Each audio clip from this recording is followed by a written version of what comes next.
is Jessica Marcial, and I'm a member of the Mental Health of America. I was asked if I'd be willing to give a speech here at the Bells Awards, but I thought it would be easier to tell you my story instead. I was 26 when I experienced my first severe episode of mania. I wasn't sleeping much at all, spending every last dollar I had traveling back and forth from California to Arizona and even Mexico. Wow. I was dealing with extreme levels of stress I didn't know how to cope with. As the mania progressed, I started coming up with solutions on how I was going to fix all my financial problems, save Mexico, and make it a great country. By this time, I was completely insane. On June 24th, 2013, I knew there was something completely wrong with me. I was paranoid, unable to function, as well as hearing and seeing things that weren't reality. I called 911 and told them I was unable to breathe and needed help.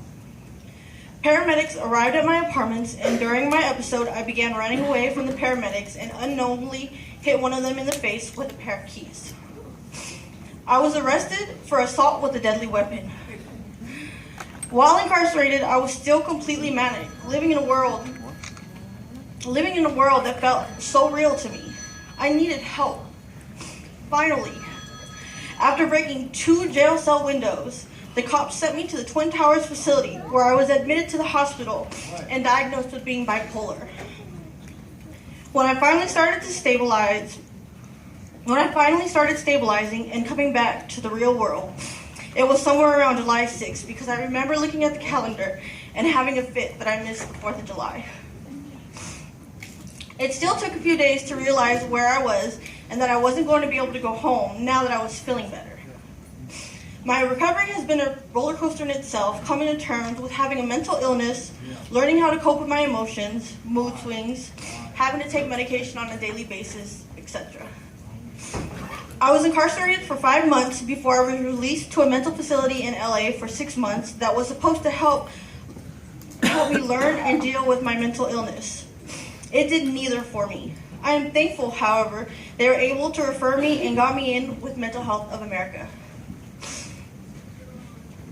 upon my departure.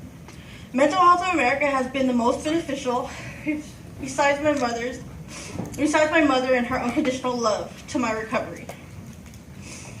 I'll admit, I wasn't motivated or utilized the support Mental Health of America was offering when I first came home. I honestly didn't know any better. But when I needed them the most, I was given what felt like a second chance, and they supported me in my recovery. An incident occurred where I was living that caused me to pretty much become homeless. I didn't know what I was going to do, but I called my PSC at the time. She rushed to meet me where I was and immediately began working on making sure I would have a roof over mine and my children's head. As the days passed, I kept in contact with her, and she basically let me know Mental Health of America would be there to support me, but I would have to do my part as well in my recovery. I was housed for 2 or 3 months while I attended various psychiatric and therapy appointments. I was also able to attend different groups at Mental Health of America facility that aided with employment and my mental health. Heck, the group coordinator even arranged a few cooking groups I was able to bring my kids to. Throughout the 3-month process of getting back on my feet, one of the things that helped me the most was the love and support I received from the staff and the different members at Mental Health of America.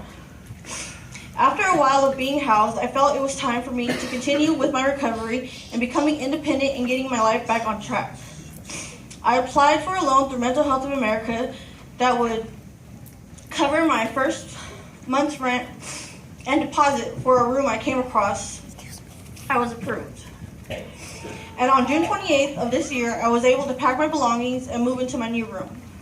I still continued to go to MHA on a daily basis, where I was greeted with good morning and smiling faces. I used the computers in the ACE room to fill out job applications because the next step for me was to get a job so I could support myself. Through continuous hustle and utilizing every available resource, I was finally able to get a job. Not the dream job, but nevertheless a job. Now, I'm still working on my recovery. I've been working for about 3 months, and with the help of my therapist, Michelle, I've learned to like and enjoy my job at Taco Bell. I'm not where I had planned to be by the age of 29, but that's okay. I'm probably the happiest and most grateful I've ever been in my life. I want to continue working on my mental health and achieving different goals I have set for myself. I hope I can one day become a PSC in the Tate Department of Mental Health of America, as it's my life dream to be able to help and support youth that have gone or are going through similar events. Thank you.